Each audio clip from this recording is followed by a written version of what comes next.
So ayun na nga, long time no see. Halos ilang buwan na rin since hindi ako napagsalita sa camera, no? Yung napanood niyo yung last upload ko sa YouTube is I believe 1 to 2 weeks ago. Yun yung first video ko this 2026. So the goal this 2026 is ayun, to put more content, powerlifting content. Lalo na sa YouTube and Facebook, IG, you know what I'm saying? Ninibago pa rin ako. Pero anyways, ayun.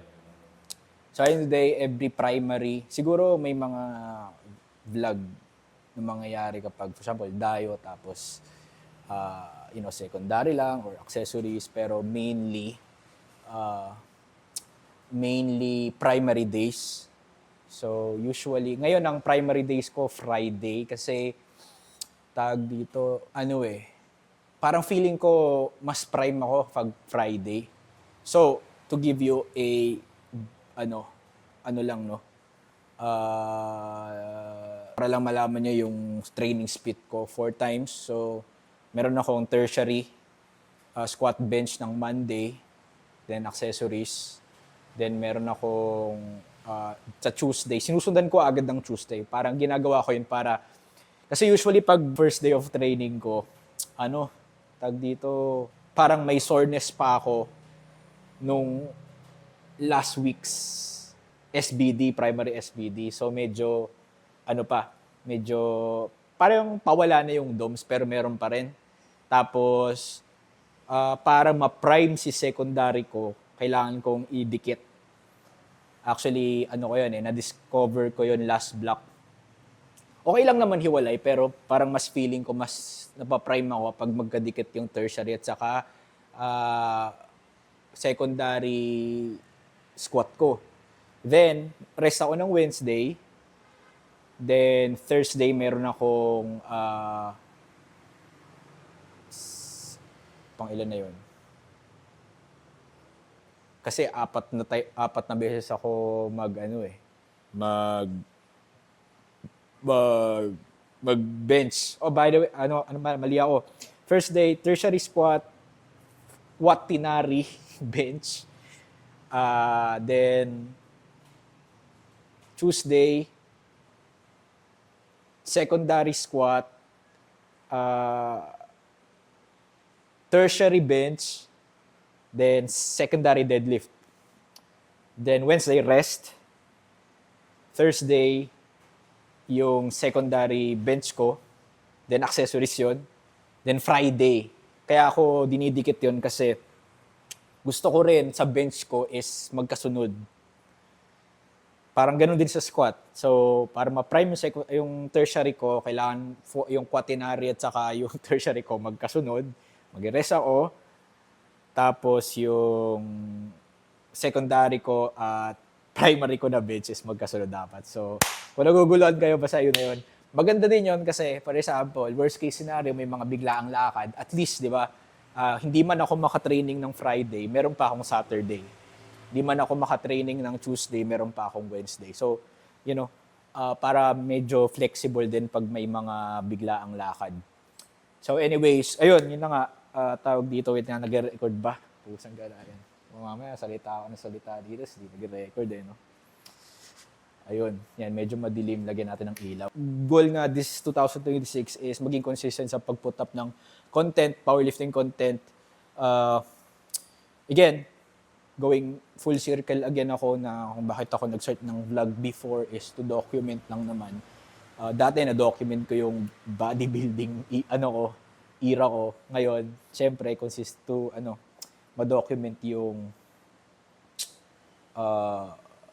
powerlifting career ko naman. So, ayun, yun lang. So, hopefully, maging consistent tayo and hopefully, no injury as well.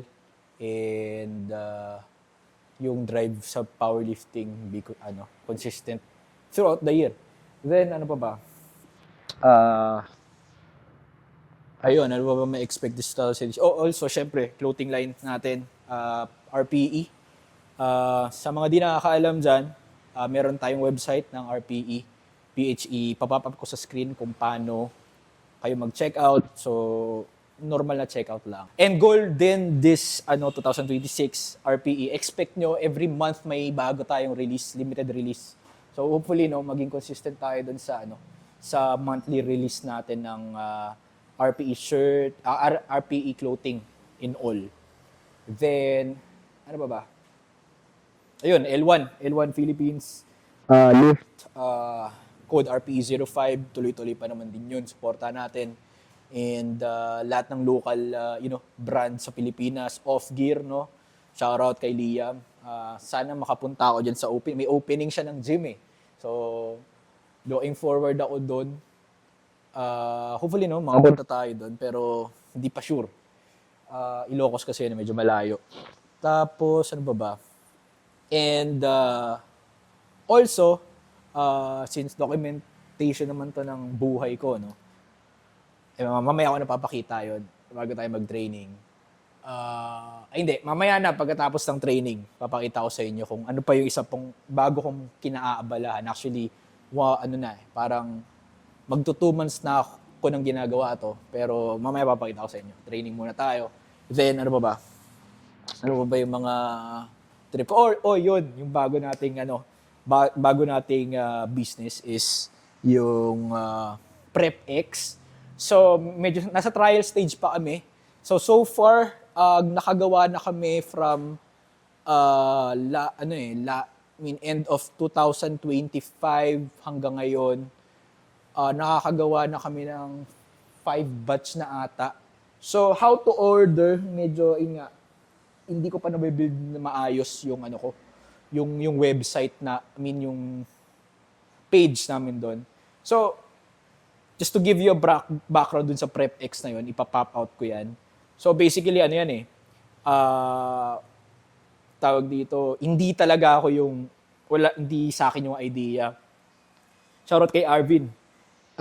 Kaklase ko siya nung high school. So, pinitch niya sa akin yun, yung idea na yun, since meron akong market sa fitness eh. So, pinitch niya sa akin yun na maging business partner ako. Siyempre, solid naman yung idea, kaya nag-go ako. So, technically, hindi sa akin yung idea, pero kinuha niya ako as a business partner. So, kaming dalawa yung gumagawa nun. So, homemade yun, man. Solid yun. The good thing about that is, una sa lahat, conveniency. Kasi patty yun chicken patty siya na tawag dito, walang halo yun na full chicken breast yun. Siyempre, may mga seasonings kami inad doon. Pero yung macronutrients nun, binase namin sa Fitness Pal. Bale, for 399 pesos, meron ka ng 5 big patties na may 40 grams of protein per patty. So, 180 grams na patty yun. So, approximately mga ganun, 40 grams of protein. Then, ayun, convenient siya. Why? Kasi, kung may air fryer kayo, pag na-deep frost yun, yung natonyo na yun, 10 minutes lang, luto na. So, goods na goods. Actually, to be honest, hindi, di ba usually yung kadalasan na kinakain ko, kung nung napanood niyo yung mga vlogs ko before, beef, beef, chicken, eggs. Umiikot lang naman yun dun eh. Kasi hindi ko na kinakailangan ng protein powder kasi enough na yun para ma-complete ko yung protein intake ko. So, instead na bumili ako ng beef sa grocery, so ang ginagawa ko, binibili ko na lang yung sarili kong product. Nagets nyo ba yun? Nagets nyo ba yung idea? Medyo, pag tiningnan nyo sa una, medyo, ba naman na ito? Bibilin din yung sariling produkto? Hindi din eh. Kumbaga, isipin nyo imbis na yung pera ko, syempre, yung pera ko, binabayad ko dun sa grocery. So, imbis na ibayad ko dun sa grocery, bakit hindi ko na lang ibayad dun sa mismong business? Di ba? Gets nyo yun? So, umiikot lang. So, alam mo yun, na may benefit sa akin personally, may benefit din dun sa business. Hindi ko siya binibili ng at cost, binibili ko siya ng mismong SRP. So, Nakita niyo ba yung logic nun, men? Kumbaga, instead na magbayad ako, magbato ko ng pera sa ibang, individual or company or yung sa grocery, ba't di na lang ilagay ko yung pera doon sa mismong business ko, di ba? Yun lang naman, tawag doon. Yun, actually, yun lang yung madalas kong inakain ngayon eh. Yung chicken patty. Kasi nga sobrang convenient. Alam mo naman ako, marami yung paggising ko, sunod-sunod na yung ginagawa ko eh. Kaya alam mo yun, parang may mga instances na nakakatamad na magluto. I mean, hindi ko naman mapapasok yung luto. So, ang ginagawa ko na lang, paggising ko, tamang kape. Minsan mag-vlog tayo ng full day in a life. Tapos, lagay lang yung patty sa air fryer 10 minutes and kain na agad ako. Hindi na yung, alam mo yun, mag-prep pa. Parang, for convenience talaga siya. And not just only convenience, but syempre yung lasa na rin. Men, highly recommend. Ito dito bias men na kasi ako yung tao na nagsawa na sa chicken breast, men. So, syempre, nung kabataan natin, yung high school pa tayo, college, syempre, ang budget mo lang pang chicken breast na talaga. Wala kang budget pang baka, pang beef. So, sobrang naumay na ako sa chicken breast. Give up ko na siya. Hindi ko na siya, like for ilang years, di ako kumakain ng chicken breast. Paminsan-minsan, parang nag-switch ako sa beef, di ba? Pero ngayon, since masarap talaga siya, legit, men, so, malambot siya. Basta, men, juicy siya, men, solid, men. Basta, men, di ko ma-explain, pero i-try nyo na lang. So, usually, limited stocks lang lagi yung namin, yung batch namin. Message nyo lang ako, yung IG ko, or yung, pwede rin, RPE, IG. Then, order lang kayo. As of the moment, ang mode of shipping namin is pa lang, lalamove pa lang. Kasi since frozen food yun, dapat within the day ma-deliver na. Titingnan pa namin kung ano yung mga option para, aside from, kasi siyempre lalamove, mahal. Kasi so far, nakaka-ship pa lang kami within Metro Manila. So, yun. Mafi-figure out din namin yan eventually. Pero yun nga, support PrepX and hopefully, sa mga parating na event ng powerlifting, mapasok namin yung PrepX sa not just only RPE but PrepX na rin sa mga sponsors. No? So this coming February pala, buti na alala ko, magkakaroon ng parang collegiate yun at saka novice, parang ganun, na meet, February 7 and 8. So, good news, sponsor si RPE sa mga, magkakaroon ng shirts yung, magiging best lifter. So, magkakaroon din kami ng booth doon. So, ilalagay ko siguro sa na lang, comment section or dito kung kailan, kung saan, kung anong oras. No? Pero nakausap ko na yung tournament director, shoutout kay James Liluna. So, confirm na tayo na magiging sponsor tayo ng meet na yun. Then, hopefully, sa lahat ng mga coming meets this year, hopefully, maging sponsor din tayo. And magkakaroon din ng booth doon every meet. Hopefully. Then, ano na ba? Ayun, yun lang. Training na tayo. Tawag dito. Ayun, meron tayo. So far, this block would be, papaikliin lang namin. Magiging 3-week block lang to. So, ramdam kasi namin last block, napapeak na ako. Kumbaga, kung ano yung binibigay sa akin ng coach ko, para binigay yung specific prescribe. Sobrang gaan sa akin to the point na mag-aangat ako. Kailangan ko mag-angat kasi nga magaan. So, primary SBD day. Comp squat, so prescribe between 210 to 220. Imagine nyo, week 1. Pero singles to. Week 1 pa lang, 210 to 220 na. So, technically, yung block na to, peaking block to. Then may back down sang 3x3, comp bench, fatigue singles ng 112. 107 to 112, yan, depende, 50-50 pa rin tayo sa bench. So far, all good naman na yung shoulders natin. Hopefully, di na bumalik. And deadlift, ito yung deadlift. Siguro mag-medya muna ako dito kasi between 235 to 250 Kasi kung sa mga nakakaalam dyan, yung nakakapansin sa akin kapag nagde-deadlift ako, hindi na ako nag-warm up. So just to give you a background kung bakit ko ginawa yun. Actually, nakuha ko siya kay P3. So, again, hindi ko to ginawa like doon agad sa mabigat na no warm-up pa.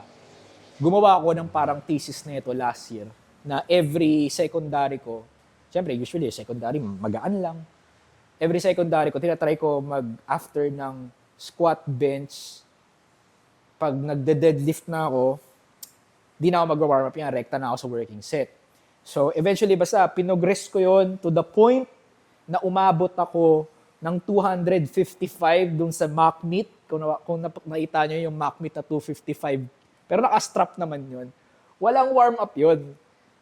Ang reason ko behind that is, kung bakit di ako nag-warm up. Since, pag nagde-deadlift ako, meron akong squat eh. So, technically speaking, warm na yung lower body ko. Technically. Pero napansin ko rin, kapag hindi ako nagbe-bench ng araw, let's say for example, hinuhuli ko yung bench ng time na yon. Ako rin, dumadayo ako, tapos hinuhuli ko yung bench. Nagka-cramps yung pecs ko. Napansin ko bakit, kasi nga, di ba, pag bench, di ba? Warm na technically. So, kailangan ko fully warm yung full body ko bago ako makapag-no warm up sa deadlift. So, feeling ko hindi ko siya magagawa. Actually, nagawa ko na siya before yung no warm. Although meron, dynamic stretching, pero yung recta deadlift na walang squat, nagawa ko na siya before, pero magaan lang naman yun. Pero, yun nga yung point ko na technically warm na yung full body ko bago ako mag-deadlift. So, napansin ko, kaya ko rin kasi ginawa yun, napansin ko mga previous blocks ko way before 2025 nga, tawag dito, kapag nag-warm up ako, parang nauubos na ako bago ako mapunta dun sa top set since naka-SBD day nga ako. So, again, hindi ko siya ginawa ng like, rektahan na agad. Ginawan ko siya ginawan ko siya ng thesis, kumbaga. Kumbaga, na-prove ko nung mock meet mismo na-prove ko na effective sa akin. Why? Kasi, nung time nung mock meet, ako lang yung Ako lang yung ako lang ba? Syempre, ako yung nag-manage ng buong mock meet na yon, although may mga tropa tayo na nag-referee and nag-spotter loader. Pero, mostly ako yung nagre-referee eh. Tsaka si Stephen din yung time na yon. So, mostly kami. So, pero, palakad-lakad din ako nun. So, technically, sa lahat, wala akong squat, wala akong bench nung time na yon. Technically, wala akong training dapat nung time na yon kasi nga, ako yung magpapatakbo ng mock meet eh. Kumbaga, tawag dito, ayun, kumbaga, hindi ko kung mag-mock meet pa ako, di ba, hindi ko na ma-manage maayos yung mock meet. So, I decide na hindi na sumali sa mock meet nung time na yun. So, nung kinalaunan, nung kinahagabihan na, napaisip ako nung deadlift na. Siyempre, hype eh. Iisip ko, ba't di ako mag-deadlift eh? Kumbaga, technically, pinapairamdaman ko yung lower body ko. Na-warm siya eh, kasi nga palakad-lakad ako. So, hanggang sa, ginawa ko, I believe, parang second or third to the last ako nag-deadlift nun. Ayun, ginawa ko, pinasalpakan ko ng 255, then, pero may strap yun And yun, nagawa ko siya ng RPE 6 to 7. So, dun ko na-prove talaga na pwede sa akin yung no warm-up kung meron akong squat bench nung time na yun. Pero anyway, ito na ngayon, ipoprove din natin sa hook grip naman. Siyempre, singles na eh. So, alam mo yun, try natin mag-no warm-up ng 240. I don't know kung mag-255 ba o rekta, pero depende sa condition ko mamaya. Since week 1. Usually week 1 medyo alanganin ako eh, medyo mahina ako. Pero again, hindi ko ina-advise to sa lahat. Kung gusto mo gawin, i-try nyo, gawin nyo yung katulad na ginawa ko na parang papitik-pitik hanggang sa makapunta ka sa top end, pero hindi siya talaga advisable. Pero eventually, ang reason ko rin naman behind nun, kasi don't get me wrong, hindi para magpasikat talaga. Para yon sa benefit ko. Sa benefit na, benefited ako doon kasi nga, kapag nag-warm up ako ng deadlift, kung may squat bench ako nung time na yun, nauubos ako. May mga time nga na, wari, top set ko yung time na yun, 250, mga 240, di ko na nabuhat. Parang, nauubos ako. Mabilis akong maubos eh. So, ayun. Again, hindi to para sa lahat. You know, try nyo lang. I mean, kumbaga, ang ginawa ko, kumbaga, di ko malalaman kung di ko susubukan eh. Kaya sinubukan ko. So, which is naging effective sa akin. So, ang daming training session na tinry ko yun hanggang paangat ng paangat hanggang sa, yun nga, na-prove ko na good sa akin kahit walang warm-up sets sa deadlift. As long as mayroon akong squat bench yung time na yun. Ayun. Anyways, I don't know kung mamaya kung magno warm-up ako or lalakihan ko na lang ng jump like first warm-up 120, second warm-up 220, tas rekta na agad ng 250, no? Pero depende sa kondisyon ng araw na yun. Pero anyways, dami ko ng sat-sat, no? Medyo naging mini podcast to. Pero ano ba mga kailangan ito ngayong 2026? Ano ba? Ayun, I mean, ito hindi ko masyadong minamarket to yung coaching ko, no? Kasi ayoko nga ng sobrang dumami siya. Kasi siyempre, mataas yung responsibility nun. Pero, siguro, kasi so far, parang, I believe, mga nasa 9 or 10 yung athlete na kino-coach ko ngayon. Siguro, kaya ko ng hanggang 15, pero more than that na, hindi ko na gagawin yun. Kumbaga, wala na. So, kung may interesado dyan, for, powerlifting coaching, DM nyo lang ako. Meron pa ako, probably mga 3 to 5 slots remaining. Tatansyahin ko kung pag 13, medyo nakakain na talaga yung buong oras ko, i-kakap ko na ng 13. Pero, let's see, no? Medyo lang ako sa IG kung trip nyo, PL coaching. And then, ano ba? This gym, itong RPE gym, so medyo nabaliktad nga, no? Just to give you a background, no? History ng RPE. So, basically, shoutout kay Andre, no? Ang quick background lang to, na tinayo namin tong gym, kaming dalawa, hati kami dito. Hati kami sa lahat ng equipment and of course sa proceeds. Ang kaso nga lang, to cut the story short, nabaliktad. Yun, yung nagtry akong nagsimula ng RPE clothing ko, which is different entity yun sa gym. Kumbaga, RPE gym, kaming dalawa ni Andre, RPE apparel, akin lang. Ako lang yung nagmamanage nun. So, to the point na nabaliktad, no?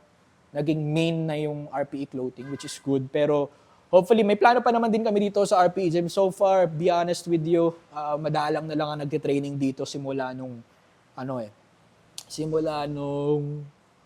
dumami na yung PL gym around the area din, no? Saka may mga athlete ako na mas malapit na yung PL gym sa kanila, di ba? Pero may mga pangilan-ngilan, dumadayo dito mga athlete ko pag mga 3rd to 4th week na, or pag for example, para malapit na yung meet, syempre, yung mga athlete, yung mga gym punuan, so dito sila. No, eventually, no, also, goal din this year is ma-renovate it. Papalitan lang namin yung kulay ng gym, parang bagong ambience lang, gagawin namin itim. Ewan, papalitan pa yung kulay ng ilaw, pero no, hopefully, no. And may plano pa naman din kami ni Andre dito, eventually magkakaroon ng like specific gym, hindi dito. So ililipat namin to sa mataong lugar talaga. And good thing naman din kasi kahit like walang nagtitraining dito, walang pumapasok na income. Wala ang problema kasi di naman kami nagbabayad ng renta, di ba? Magkano lang ba yung kuryente ng ilaw, no? At saka ng tubig. So, magkano lang ba yung binabayaran sa ilaw, no? At saka tubig. So, yun. Technically, wala pa rin kaming talo, no? So, yun lang yung maganda. Kung nag-renta kami dito, wala, matagal na to sarado, man. Pero, since wala kami binabayarang, running expenses masyado, so, kuryente lang at saka tubig, all goods. Kung gusto nyo mag-training dito, again, wag niyong isugal mag-walk-in kasi may mga time na walang tao dito. So, kailangan yung mag-schedule day before. as much as possible, no? Kung gusto nyo mag-training dito. Yun lang naman, men. Nakainom na ako ng kape. Tapos, kuha lang ako ng tubig. Then, rekta na tayo sa training, men. Let's go. 1 minuto yun. 26 minutes, oh. Nagsasalita lang mo mag-isa. Uy.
Prescribe is 210 to 220, pero safety lang. 210 pinili ko as a week 1 pa lang. So, hindi natin kailangan maging greedy. Kailangan lang natin mag-build ng momentum para sa final week ng block na to. So, 210, 6 to 7 RPE. Then, back downs 170, 3x3. Let's go!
Tamang ano lang tayo dito ngayon, no? Tamang kalikot. Monday na nga pala. Hindi ko natuloy yung vlog ko nung SBD day ko. So, sa mga nagtataka kung ano itong ginagawa ko, para to sa papakita ko sa inyo mamaya, no? Hindi ko na napakita nung Sabado, men. Pagod ako. Wait, uubos ako. Pero anyways, no, feedback lang dun sa SBD day ko nung nakaraan. So, really, goods naman yung sa squat, men. Goods na goods. Feeling good talaga. Bench, natanga ako medyo. Although, tanga naman talaga mag-bench. Natanga ako kasi nga, nag-cramps kasi may tinetesting akong bagong leg drive eh. Yung papasok yung foot angle. Pero anyways, wala eh, di yung effective. Nag-cramps na naman ako. So, feeling ko ibabalik ko yung dati kong stance, yung sobrang layo niya. Kailangan ko lang ng makapit na carpet talaga. Tapos, deadlift men medyo overshot ako week 1 men. Although mabilis naman yung lockout niya, matagalan talaga yung off the floor. Ewan ko may something mali sa tech ko or something. Pero again, ginawa ko na naman yung katigasan ng ulo ko. Yung no warm up na naman, which is wala namang goods naman siya. Feeling ko kapag actually this week meron akong between 240 to 260. So mamimili ako doon. Probably will go to 255. So malamang sa malamang ang gagawin ko niyan, first warm up 120, then 220, then 260. So medyo bumababa ulit yung confidence level ko pag nandun na sa more than 250 to 60 range ng deadlift. Pero anyways, let's see, no. Kakapain ko muna, no. So pero yun na, tawag dito, ito, bale itong tube na to is magiging daanan ng hangin dun sa ipapakita ko sa inyo mamaya, no. Yun yung kinaabalahan ko ngayon. Siguro ilalagay ko na siya sa market ng ano, no, within 6 months pa, kasi medyo ano to tawag dito, livestock to. So kailangan padamihin, palakihin bago ibenta. Ano to? For pet, for farming, for consumption, for business. Solid to. So ano pong gagawin ko? Cup niya, no? So yun, papakita ko sa inyo mga tatapusin ko lang to. Yun, no? So yun yung pinagkakaabalahan ko ngayon. Ito pa. So meron tayong 3 layer dyan. Then meron tayong doon. Meron laman yan. And then at the same time, itong aquarium. Meron yan. Tapos magkakaroon pa dito, mga buntis, eventually. Then, dito yung mga, yung tawag na buried. Pag sabi buried, may itlog na. Ito, 2, 3, 4, 5, 6, 6, 7 pala. Ito, meron ditong pair. So, ito, bakante. Ito, mga aquatic plants para sa kanila. So, yun, ang tawag sa kanila is crayfish. So, basically, yun. Ilang buwan na ba ako nag-ano nito? Almost 2 months ata. So far, all good. Almost 2 months. May mga napaitlog na tayo. Pero usually, ano yan within 3 to 5 months siya mapipisa. So, and also ito pala, meron dito sa pond na to, mga craylings, mga ganun kaliliit, ang 100 plus to. So, and ito, abang na lang yun nandito. So, kapag may napisa, yun, re-recta dun. So, pero anyways, yun lang naman, yun yung pinagkakaabalahan ko ngayon. Hopefully, no, within a year, makaproduce tayo ng sobrang dami nito, malagay sa market, and for consumption din, and at the same time, business as well. Kung mga gustong mag-alaga dyan, so siguro magbubukas ako, ilalagay ko to sa market within, sabihin natin, 6 to 7 months, parang ganun. Siguro third quarter ng taon na to. Hopefully, no, maging successful to. Yun lang. And ilang mga chong, training na ako, time check, 6. So, kita kita sa through the vlog. Ayun. First day of training of the week. So, tertiary squat, bench, accessories din. Hindi ka nilagay kasi wala na mga yung pakialam sa tertiary. Primary lang, diba? Like, that's through the vlog.